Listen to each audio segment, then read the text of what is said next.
to another Ableton tutorial. Lovely to have you here. Big shout out YouTube gang.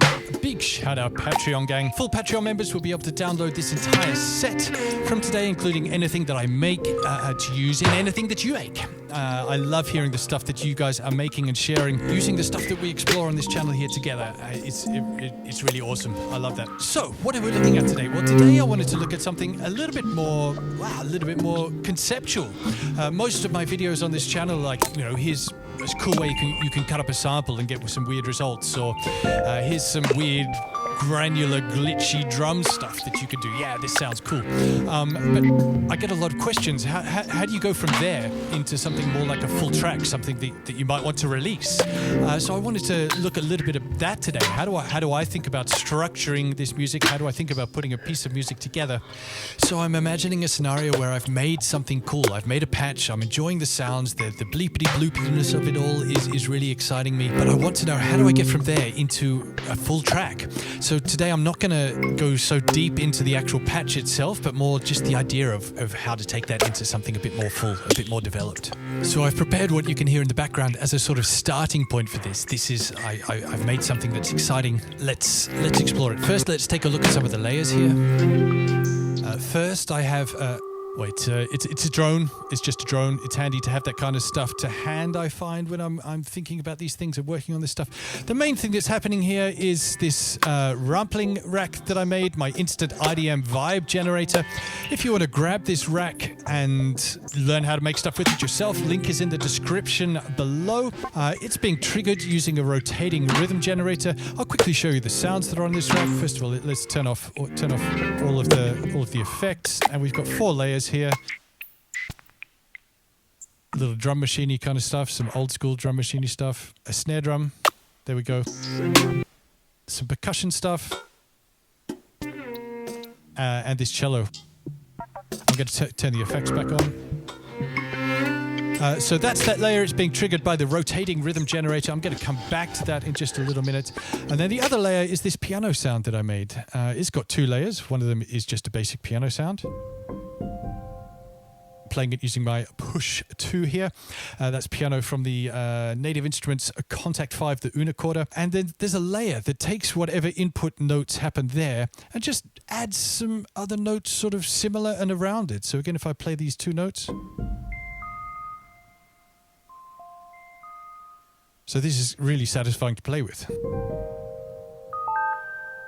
Again, I'm not going to go into exactly how I made this. There's other videos on my channel where you can explore that. So the idea was, I thought, let's get it to something that's interesting to play with and show how I go from here into making a full track. So I really like the way that I'm able to play this piano in response to the randomness that this Rampling patch is throwing at me. So that's really what I'm going to explore with this track. But let's take a step back and let's think a little bit about structure. So when we're working with these kind of ambient, generative, evolving sounds and textures, we're not thinking so much the same structure as sort of verse, chorus, bridge, chorus type stuff, or, you know, build up, drop, breakdown type stuff. We're not even thinking about anything in terms of classical music, like you've got concerto form, you've got rondo form, you've got all these different ways of structuring musical material. These ways are sort of presupposed sort of basic building blocks of melodies and hooks and vocals and things that all work together. We're not working so much with set melodies or vocals or, in these terms of so structure works a little bit differently. Now, we can use literally anything to give structure to a piece of music. You can use mathematical equations, you can use rainwater data, you can use whatever you like. Today, I'm just going to show you one of the things that I like to do. I'm going to use a picture. So recently, I went on a hike. It was a lovely hike. It was a really lovely hike. And down the bottom here, you can see my vertical gain for the hike. I went up 353 meters. and then down presumably the same amount. It was a circular hike.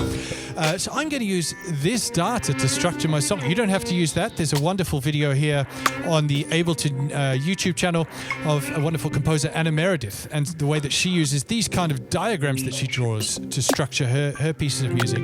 So we can use anything to give structure. You know, I'm going to use this today. I'm not going to use this just really simply. I'm just going to take the distance walked as the sort of time in the track. Maybe I'll sort of make it about 6 minutes is probably a bit long, so maybe I make it 3 minutes long, so sort of squash all of this into 3 minutes. And I'm just going to say that the higher up that I was on the hike, the higher this line goes, the more things are going to happen.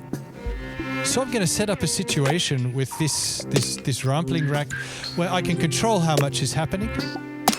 I'm going to then play that over those 3 minutes and respond to it using the piano patch. So this Rampling rack is being triggered by this rotating rhythm generator. So I can turn all of the individual sounds on and off using these. But what I've done with this rhythm generator is actually use Euclidean cycles. So that's to do with how many events occur in a repeating frame. Drum machine-y stuff is doing 13 steps and a 16th note subdivision, and 7 of those 13 steps are being filled, which means we're getting these really wonky, offbeat kind of sounds, not when we expect them. Same thing with the percussion stuff, 9 steps at 3/16 and 5 of those are being filled. And with the cello, we're at quarter notes and 7 steps and 3 of those are being filled. But what I'm going to do is I'm going to connect all of these outputs to one macro. So I'm going to group this. I'm going to press Command G. And I'm going to connect this fill to macro 1, map to macro 1. I'm going to constrain the range so that the maximum is 7. I'm going to not do this one. This is the snare drum, and it's not on a Euclidean pattern, but I'm going to do this one to the same one, and we're going to go so that the maximum is 5. And the cello, also, I'm going to connect that to there, but I'm going to go the maximum is 3. And the minimum for this is actually going to be 1, because I want something happening during this part of the hike, but very little. So now, if I turn this off and I have this macro, so this is now on full. This is my full height. What was it? 353 meters. And if I turn this all the way down, we're not getting any of these other sounds being triggered, only the cello, and the cello is down at 1 out of every 7 steps. So this is how I'm going to control how much stuff is happening through the track. I might also automate 1 or 2 of the effects outputs. And the way I'm going to do that, I'm going to use the different view. I don't often do this on this channel, but I'm going to press Tab and come over to the arrangement view. You can also get there by pressing these buttons up in the top corner. I'm going to press this little button, which allows me to now program in stuff using this view. And so I've got my 3 patches here. So I'm going to look at my 3 minutes. I said we were going to do the timeline. I'm going to do some automation. I'm going to turn on the automation lanes here. I'm going to click on this because this is what I want to automate. And I'm just kind of going to make this copy this. So we're going to start sort of, we're going to start at the start. We're going to start all the way sort of down here because it was not quite at the bottom. Yeah. Just before the midpoint, it's going to go all the way up. So if my track is 3 minutes long, let's go all the way up to here. Right here, we go all the way down to the bottom. And then here, we're back, kind of back at the start. So this line is now sort of roughly following this. I could go in and be more precise and add some of these little bits. Yeah, let's just add a few more of these little things like this. It looks nice. It looks nice, and it looks more like a mountain hike. Let's go like that. We had a little peak in here. Yeah. Now I'm also gonna do an automation lane just for the glitch out, and I'm gonna make it do something similar. So we're gonna go down here. We're gonna go up to 140, and then I think it's actually nice for it to sort of stay up.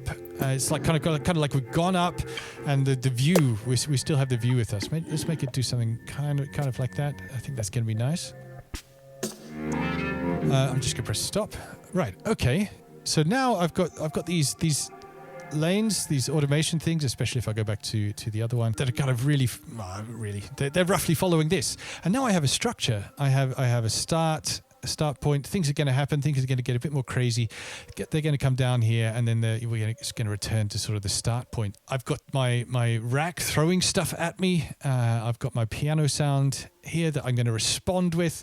So now I'm going to set things up to be able to record it. I want to be able to deal with each of these sounds from the Rampling rack individually. So I'm going to set up actually 5 channels, one for each sound and one for the effects.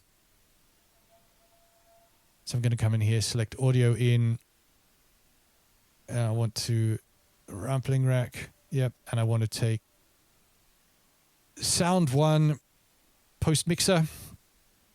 I'm going to do the same here, Rampling rack, and I'm going to take sound 2 post mixer. Sorry, the menu's off screen for you. Maybe I'll zoom through this bit. Okay, so I've got my separate tracks here ready to go. And the reason I want to record all of these separately is that maybe I just want to edit them a little bit differently. Also because I'm responding to random inputs, and so each time I was to play this, it's going to give me a different output. And because I'm really responding to what that cello is doing, I'm sort of finding notes that sound nice with it. I want that to be the same. Once I've done the recording, I don't want it to be changing all the way through. So this allows me to capture all of those sounds, be responding to them in real time, and then edit it a little bit afterwards. So I'm going to enable record on all of those. I'm going to enable record on the MIDI channel as well for my incoming piano. And now I'm just going to hit record here, and we're going to do a take.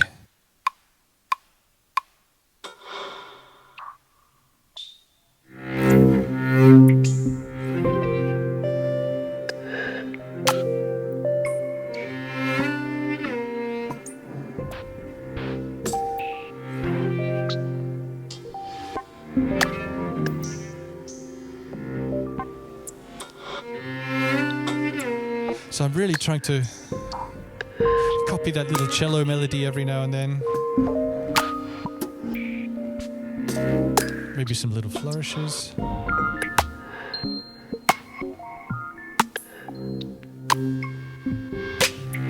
And now we can hear things getting busier in the background as this automation ramps up. Really nice. So to be clear, I'm not trying to make a piece of music that sounds like how I felt on the hike or anything like that. I'm simply using the height data from my hike as a way of giving structure to this sort of ambient unfolding textures that I made with this patch. Sometimes I like to do things like this where I've taken sound recordings from that hike and used those as part of the patches as well. It sort of ties it all in a bit more. You don't have to do that. You don't have to do that. You're adults. You can do whatever you like. And now we've reached the high point. Lots of little flourishes, I think.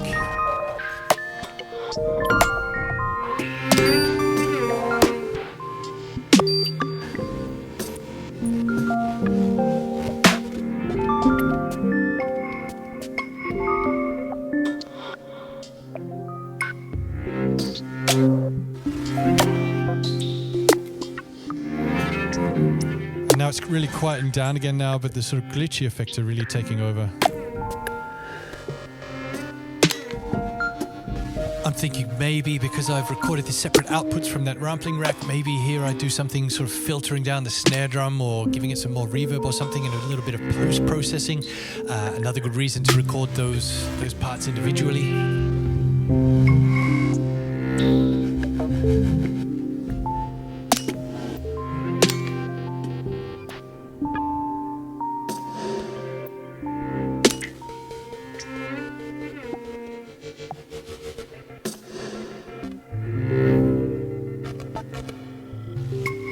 Now it's really giving space for all those weird things to happen.